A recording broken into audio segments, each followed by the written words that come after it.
নমস্কার বন্ধুরা, আমি সুদীপ্ত বণিক। আপনারা দেখছেন সুদীপ্ত'স একাডেমি। এই সম্পর্কিত একটা ভিডিও আগে আমরা আপলোড করেছি। যারা এখনো পর্যন্ত সেই ভিডিওটি দেখেননি অবশ্যই ভিডিওটি একবার দেখে নেবেন। যে টপিকে আমরা আগেরবার ভিডিওটি আপলোড করেছিলাম সেটা ছিল AC two DC conversion with motor generator set. তো এর আগে আমরা এই প্যানেলটি সম্পর্কে বর্ণনা দিয়েছিলাম। আজকে প্যানেলের সামনের বডি সম্পর্কে কোনো বর্ণনা আমরা দেব না, আমরা চলে যাব ডিরেক্টলি এই প্যানেলের পিছনে যে সমস্ত কানেকশান ওয়্যারিং আমরা করেছি সেই সমস্তগুলো আপনাদের দেখাবো। তার আগে ছোট্ট একটা ডেসক্রিপশন আপনাদের বলে রাখি যে এই প্যানেলে আমরা যেখান থেকে সাপ্লাই ইনপুট করেছি সেটা হচ্ছে আমাদের এই 3 phase MCB box. 3 phase MCB box থেকে আমরা এখানে সাপ্লাই নিয়ে চলে এসেছি আর বাই বি 3টে ফেজ এখানে কানেক্টেড করিয়েছি।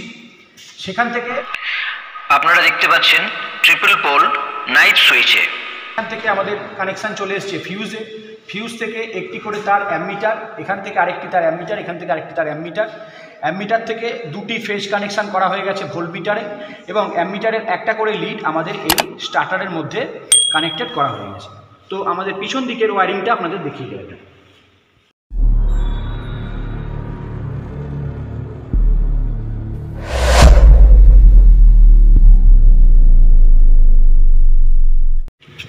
তো ওখানে আমরা যে 3 ফেজ সাপ্লাইটা ইনপুট করিয়েছিলাম সেই 3 ফেজ সাপ্লাই আমরা এখানে পেয়ে যাচ্ছি পিছন থেকে। ঠিক এখান থেকে 3 ফেজ সাপ্লাই এই সেকশানে উঠছে ট্রিপল পোল নাইট সুইচের নিচের টার্মিনালে, সেখান থেকে চলে আসছে নাইট সুইচের উপরের টার্মিনাল, আর সেখান থেকে চলে আসছে ফিউজ। দেখুন আমরা একটা কানেকশান করেছি খুবই ভালো, এটা আপনাদের দেখা দরকার। একটি ফেজ আমরা এখান থেকে নিয়ে এসেছি ডিরেক্টলি, নিয়ে আসার পর আমরা ভোল্টমিটারের এখানে একটা ফেজ সাপ্লাই করেছি। সেকেন্ড ফেজটা আমরা আবার এখান থেকে নিয়ে এসেছি, নিয়ে এসে আমরা ভোল্টমিটারে আর একটা ফেজ সাপ্লাই করেছি। তাহলে ভোল্টমিটারে আমরা লাইন টু লাইন সাপ্লাই পেয়ে যাব, এখানে ভোল্টেজ আমরা দেখতে পাবো।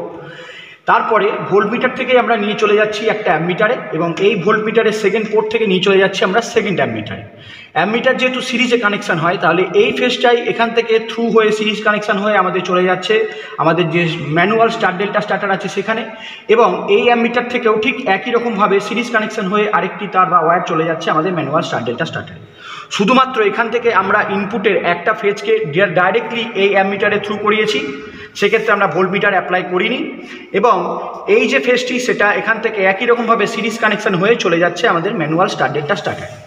এবার আসি এই 6টা তারের কথায় বা 6টা টার্মিনালের কথায়। তাহলে এখানে দেখা যাচ্ছে টার্মিনালগুলি আমাদের এখানে চিহ্নিতকরণ আমরা আগেই করে রেখেছি, A1 A2 B1 B2 এবং C1 C2। এটা যেহেতু আমরা এই মোটরটাকে স্কুইরেল কেজ ইন্ডাকশন মোটরটাকে আমরা কোনো সময় স্টার কন্ডিশনে স্টার্ট করব, আবার আমাদের যখন প্রয়োজন হবে আমরা সেটিকে ডেল্টা কন্ডিশনে নিয়ে যাব। সেই জন্য 6টা টার্মিনালই আমাদের বাইরে দেওয়া আছে। তো আমরা জাস্ট এখান থেকে A1, এখান থেকে দেখা যাচ্ছে A1 এবং B2 আমাদের এই সেকশানের মধ্যে দিয়ে গিয়ে আমাদের যে স্টার্টার আছে সেই স্টার্টারের সেগমেন্টে কানেক্টেড হয়ে গেছে। এরপরে চলে আসি B1 এবং C2, সেটিও গিয়ে স্টার্টারের সেগমেন্টে কানেক্টেড হয়ে গেছে, এবং C1 এবং A2 একই রকমভাবে গিয়ে স্টার্টারের ফার্স্ট সেগমেন্টের সঙ্গে কানেক্টেড হয়ে গেছে। তাহলে এই সাইডটা চলে গেল আমাদের প্রাইম মুভারের কানেকশান, অর্থাৎ যে মোটরের সাহায্যে আমরা ডিসি সান জেনারেটরটিকে স্টার্ট করব। এরপর চলে আসি আমাদের ডিসি সান জেনারেটরের প্যানেলের কথায়। তো এখানে আমরা দেখতেই পাচ্ছি যে A1 F1 এবং A2 F2 লেখা আছে। এই A1 A2 যে পয়েন্ট দুটি আছে সে দুটি আসছে মূলত আমাদের মোটরের ভেতরে যে আর্মেচারের ওয়াইন্ডিং সেখান থেকে, এবং F1 F2 জেনারেটরের ভেতরে আমাদের যে ফিল্ডের কানেকশান আছে বা ফিল্ড ওয়াইন্ডিং আছে সেখান থেকে। তো আমরা ওই সামনের দিকে প্যানেলের সামনের দিকে জেনারেটরের A1 এবং A2 পয়েন্ট কানেক্টেড করে রেখেছি, এবং F1 এবং F2 পয়েন্ট কানেক্টেড করে রেখেছি। তাহলে যখন মোটরটা জেনারেটরটাকে ঘোরাবে, জেনারেটর তার ভেতরে একটি ইলেকট্রোমোটিভ ফোর্স ইনডিউস করবে, এবং আর্মেচারের মধ্যে দিয়ে কিছু কারেন্ট প্রবাহিত হবে, এবং সাম অ্যামাউন্ট অফ কারেন্ট ফিল্ডের মধ্যে দিয়েও প্রবাহিত হবে। তো সেই কারেন্টটিকেই আমরা এখন নিয়ে চলে এসেছি কোথায়, A1 A2 পয়েন্টে এবং F1 F2 পয়েন্টে। এইবার আমরা দেখুন কি কানেকশন করেছি। A1 থেকে একটা সাপ্লাই আমরা এখানে ভোল্টমিটারে দিয়ে দিয়েছি, আর A2 থেকে আর একটা সাপ্লাই আমরা এর সাহায্যে এই যে দেখা যাচ্ছে ডবল পোল নাইফ সুইচের নিচের টার্মিনাল, সেখান থেকে চলে আসছে ডবল পোল নাইফ সুইচের ওপরের টার্মিনাল, আর সেখান থেকে চলে আসছে আমাদের ফিউজ ইউনিটে। ফিউজ ইউনিট থেকে আমাদের লাইন চলে আসছে ভোল্টমিটার থেকে একই রকমভাবে আমাদের অ্যামমিটারে কানেকশান যাচ্ছে, এবং এই পয়েন্টটি চলে আসছে A2তে। তাহলে A2 এখান থেকে ডিরেক্টলি চলে গেল অ্যামমিটার, অ্যামমিটার থেকে চলে গেল ভোল্টমিটার, ভোল্টমিটার থেকে চলে গেল ডবল পোল নাইফ সুইচে, আর সেখান থেকে নিচের পোর্ট থেকে আমাদের কানেকশান চলে আসছে কোথায়, এদিকে রেড টার্মিনাল যেটা আছে রেডে, এবং এদিক থেকে চলে আসছে আমাদের ব্ল্যাক টার্মিনাল যেটা আছে সেটা। অর্থাৎ এই দুটি টার্মিনাল হচ্ছে আমাদের এই জেনারেটরটি কত পরিমাণ সাপ্লাই বাইরে সে লোড সার্কিটে দিতে পারবে, তার যে আউট টার্মিনালটা আছে, আউটপুট টার্মিনাল, এই দুটি টার্মিনালই হচ্ছে সেটা। তো চলুন দেখে নেওয়া যাক এখন আমরা লোড অ্যাকচুয়েট করব এবং জেনারেটরটি আমাদের কিভাবে লোডটাকে ড্রাইভ করবে বা লোডটাকে আমাদের কীভাবে অ্যাকচুয়েট করবে সেটাই আমরা এখান থেকে দেখে নেব।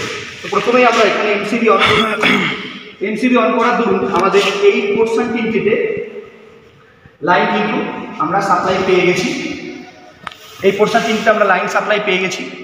এবার এখান থেকে ট্রিপল পোল নাইফ সুইচের নিচের টার্মিনালে নাইফ সুইচের এই পাতের মধ্যে দিয়ে চলে আসছে লাইনটি সেখান থেকে চলে আসছে নাইফ সুইচের ওপরের টার্মিনাল। এবার আমরা নাইফ সুইচটিকে সংযোগ করাচ্ছি, নাইফ সুইচ সংযোগ করার মধ্যে দিয়ে আমাদের লাইন চলে এলো, সেখান থেকে ফিউজ পেয়ে গেল, ফিউজ থেকে অ্যামমিটার পেয়ে গেছে, এখানেও অ্যামমিটার পাচ্ছে।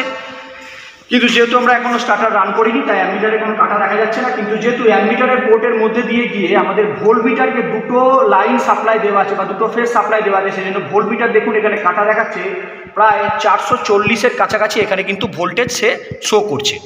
তো চলুন এখন ফার্স্ট কি করব, আমরা এই যে 3 ফেজ ইন্ডাকশন মোটরটা আছে সেই মোটরটাকে স্টার্ট কন্ডিশনে স্টার্ট করব, তারপর আমরা এটাকে রান কন্ডিশনে নিয়ে যাব। তো স্টার্ট করলে আমরা সঙ্গে সঙ্গে কিন্তু এখানে কত করে অ্যাম্পিয়ার এই ফেজগুলোর মধ্যে দিয়ে বা এই লাইনগুলোর মধ্যে দিয়ে ফ্লো করছে সেটা আমরা দেখতে পাবো। এটা স্টার্ট কন্ডিশন বলে এখানে কোনো অ্যাম্পিয়ার শো করছে না। এবার আমরা এটিকে ডেল্টা কন্ডিশনে তুলে দিলাম। ডেল্টা কন্ডিশনে তোলার সঙ্গে সঙ্গে আমরা এখান থেকে অ্যাম্পিয়ার দেখতেও পাচ্ছি এবং আমাদের কাছে অ্যামমিটারও আছে। এই যে মিটারটি এটিকে বলা হয় থাকে এসি অ্যামমিটার এবং এটাকে অনেক সময় ক্লাব মিটার বলেও ডাকা হয়। তো এই ক্ষেত্রে আমরা এখানে এসি সাইন দেখতে পাচ্ছি।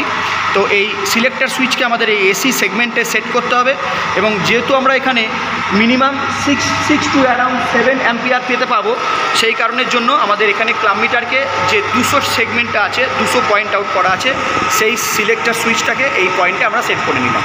তো আমরা এখন দেখুন কীভাবে ক্লাব মিটারের সাহায্যে প্রত্যেকটা লাইনের মধ্যে দিয়ে কত পরিমাণ কারেন্ট পাস করছে সেটা আমরা দেখতে পাচ্ছি। দেখুন দেখা যাচ্ছে 3.3, জাস্ট ক্লাব মিটারকে মুভ করিয়ে সেকেন্ড পোর্টে দেবো। এখানেও দেখা যাচ্ছে 3.9 এবং এখানেও দেখতে পাচ্ছি আমরা 3.9। তো এই দুটো ফেজ মোটামুটি ব্যালেন্স কন্ডিশনে আছে, এটা একটু আনব্যালেন্স কন্ডিশনে রয়েছে। তো আমাদের 3 ফেজ ইন্ডাকশান মোটর কিন্তু ঘোরা শুরু করে দিয়েছে, আমরা রান পজিশনে রেখেছি। ভিতরের যে এনবিসি কয়েল আছে সেই এনবিসি কয়েল কিন্তু এখানে ম্যাগনেটিক লকিং করে ফেলেছে। যদি আমরা চেষ্টা করি তাহলে কিন্তু আমরা ম্যাগনেটিক লকিংটাকে ছাড়াতে পারবো। সেক্ষেত্রে দেখুন ম্যাগনেটিক লকিংটা ছেড়ে গেল। যখন স্টার কন্ডিশনে এটাকে আমরা নিয়ে যাই তখন সেক্ষেত্রে এনবিসি কয়েলটা দুটো ফেজ কানেকশান পায় না, সেই কারণের জন্য এর মধ্যে কোনো ইলেকট্রোম্যাগনেট তৈরি হয় না। যখনই আমরা একে ডেল্টা কানেকশানে রান করাই সঙ্গে সঙ্গে কিন্তু এটা তখনই দুটো ফেজ কানেকশান পেয়ে যায় এবং তখন এটা ইলেকট্রোম্যাগনেটে পরিণত হয় এবং এর দরুন মোটর ঘুরছে। মোটর এখানে ইলেকট্রিক্যাল ইনপুট নিয়েছে, তাহলে তার ওয়ার্কিং প্রিন্সিপালের দরুন আমরা মেকানিক্যাল আউটপুট পাবো। সেই মেকানিক্যাল আউটপুটটাকে আমরা এখানে কাপলিংয়ের সাহায্যে জেনারেটারকে দিয়েছি।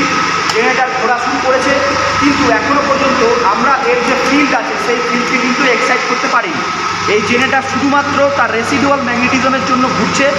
এখন আমরা যেটি করব সেটা হচ্ছে এই নিচে আমাদের F1 এবং F2 পয়েন্ট আছে, উপরে এসছে A1 এবং A2 পয়েন্ট। আমরা এই নাইফ সুইচের সাহায্যে আমরা এই দুটোকে জয়েন করব। যেই আমরা এই দুটো পয়েন্টকে শর্ট করে দিলাম সঙ্গে সঙ্গে দেখুন জেনারেটারটা আমাদের ইএমএফ প্রডিউস করা শুরু করে দিল এবং সেক্ষেত্রে আমরা এখানে আউটপুট ভোল্টেজের মান দেখতে পাচ্ছি প্রায় 400 ভোল্টেজের কাছাকাছি। তো আমরা এখান থেকে ফার্স্ট রিডিংগুলো লিখে নেব। আমরা এখানে ভোল্টেজ পেয়ে গেছি, ভোল্টেজ পেয়েছি 440, ভোল্টেজ পেয়ে গেছি 440।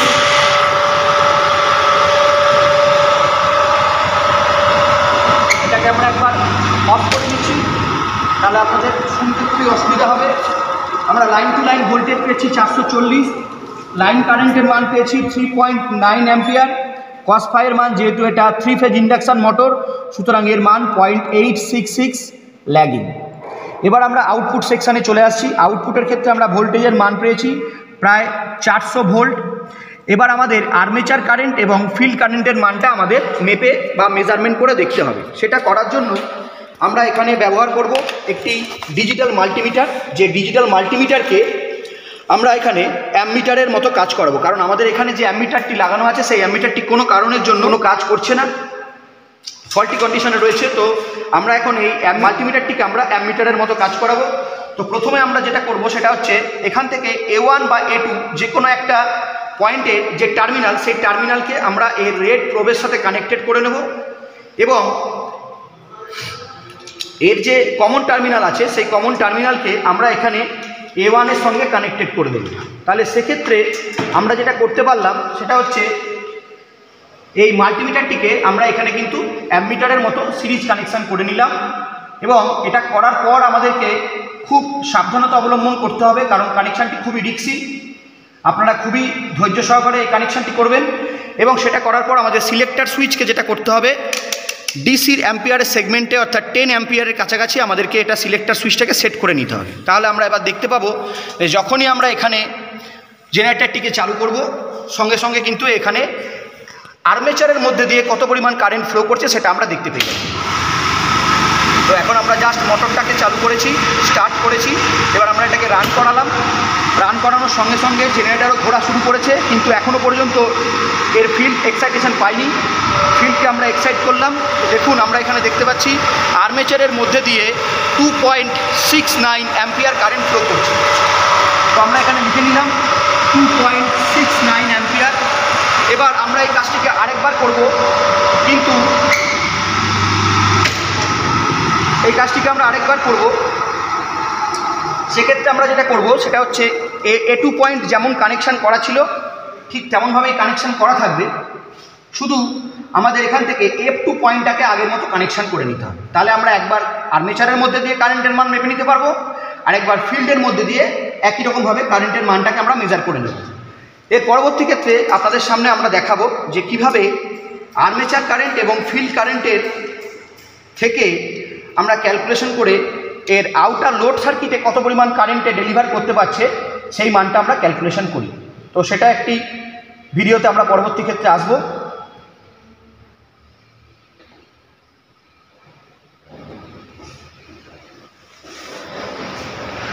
আবার আমরা স্কুলের ইন্ডাকশন মোটরকে স্টার্ট দিলাম, স্টার্ট করার পর এদিকে রান কন্ডিশনে দিলাম এবং এখানে আমরা ফিল্ডকে এবং আর্মেচারকে শর্ট করছি। যেই শর্ট করলাম সঙ্গে সঙ্গে আমরা দেখতে পাচ্ছি এখানের অ্যাম্পিয়ার ফিল্ডের মধ্যে দিয়ে অ্যাম্পিয়ার আসছে 2.46 অ্যাম্পিয়ার কিন্তু ফিল্ড ওয়াইন্ডিংয়ের মধ্যে দিয়ে ফ্লো করছে। তো ব্যাস আমাদের এখান থেকে এটুকুই দেখাচ্ছিল 2.46 অ্যাম্পিয়ার। এবার আমরা চলে আসব, এতক্ষণ মোটরটা আমরা জেনারেটরটিকে আনলোডেড কন্ডিশনে অর্থাৎ নো লোড কন্ডিশনে আমরা জেনারেটরটিকে চালাচ্ছিলাম। এবার আমরা মেশিনটিকে বা জেনারেটরটিকে কিন্তু আমরা লোডেড কন্ডিশনে রাখবো। তো সেটা করার জন্য আমাদের যেমন এখানে কানেকশান করা ছিল আমরা ঠিক সেভাবে সেটিকে আবার পুনরায় কানেকশান করে দিচ্ছি। এরপর আমরা এখান থেকে মাল্টিমিটারকে সরিয়ে নিলাম। সরিয়ে নেওয়ার পর আমরা এখানে লোড অ্যাকচুয়েট করব। তো লোড হিসেবে আমরা এখানে একটি 200 ওয়াটের ল্যাম্প ইউজ করেছি। 200 ওয়াটের ল্যাম্পটি যখনই আমরা ডিসি আউটপুটে ঠেকাবো সঙ্গে সঙ্গে ল্যাম্পটি গ্লো করবে। তাহলে আমরা বুঝতে পারবো যে জেনারেটরটি নিজের কাজ করছে, একটা কোনো পরিমাণ নিজের শরীরের মধ্যে ইনডিউস করতে পারছি। তো প্রথমে আমরা দেখিয়েছি যে লোডটা আমরা কীভাবে অ্যাকচুয়েট করবো। ওইখানে অলরেডি আমরা জেনারেটারে A1 এবং A1 পয়েন্ট শর্ট করে রেখেছি। দেখুন এখান থেকে 200 ওয়াটের যে ল্যাম্পটি আছে সেই ল্যাম্পটি কিন্তু এখানে আমাদের গ্লো করছে। যখন আমরা ল্যাম্পটি দিইনি তখন এর ভোল্টেজ প্রায় 400-র কাছাকাছি, অর্থাৎ 400 লোড দেওয়ার সঙ্গে সঙ্গে এখানে ভোল্টেজটা ড্রপ করছে, প্রায় 380 ভোল্টেজের কাছাকাছি ভোল্টেজটি কিন্তু চলে যাচ্ছে। তাহলে সেখান থেকে আমরা বুঝে নিতে পারি যে লোডের অবস্থায় ভোল্টেজের মান হচ্ছে 300 এবং এই অ্যাম্পিয়ারটা আমরা আর ওখান থেকে মাপবো না। আমরা অ্যাম্পিয়ারটা এখান থেকে ঐকিক নিয়মের মাধ্যমে বা ত্রৈরাসিক পদ্ধতির মাধ্যমে আমরা এখান থেকে বের করে নেব।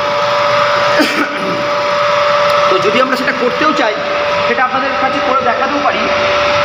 এখান থেকে আমরা এই কন্ডিশনে এই যে ডিসি আউটপুট পোর্টটি আছে সেখানে আমরা এটিকে এভাবে কানেক্টেড করে দেব। এরপরে এর যে সেকেন্ড টার্মিনাল, সেই সেকেন্ড টার্মিনালটিকে আমরা এর সঙ্গে কানেক্টেড করব এবং মাল্টিমিটারটিকে আমরা সিরিজ কানেকশান করে নিচ্ছি। এক্ষেত্রে লোড টার্মিনালে কত পরিমাণ কারেন্ট লোডের অবস্থায় এটি দিতে পারবে সেটাই আমরা এখান থেকে মেজার করব। লোডটাকে আমরা আউটপুট সেকশানে কানেক্টেড করছি। ল্যাম্পের একটি টার্মিনাল চলে গেছে প্লাস সেকশানে এবং আরেকটি টার্মিনালকে আমরা নিয়ে চলে এসেছি আমার এই হাতে। এরপরে মাল্টিমিটারের নেগেটিভ টার্মিনালটিকে আমরা এর সঙ্গে কানেক্টেড করে দেবো এবং মাল্টিমিটারের যে পজিটিভ টার্মিনালটি আছে সেটা চলে গেছে আমাদের মাইনাস টার্মিনাল। অর্থাৎ এই যে মাল্টিমিটারটি আছে সেটিকে আমরা অ্যামমিটারের মতো ব্যবহার করলাম এবং ল্যাম্পটাকেও আমরা এখানে কানেক্টেড করলাম। তাহলে এক্ষেত্রে আমরা ভোল্টেজের মান আমরা দেখতে পাবো। তো লাইন কারেন্টের মান আমরা দেখতে পাচ্ছি এখানে প্রায় অ্যাপ্রক্স 1 অ্যাম্পিয়ার দেখা যাচ্ছে, অর্থাৎ 0.92 অ্যাম্পিয়ার। তো আমরা এভাবেই ডিসি শান্ট জেনারেটরকে বিভিন্ন রকম লোড অ্যাকচুয়েট করানোর জন্য আমরা কাজে লাগিয়ে থাকি।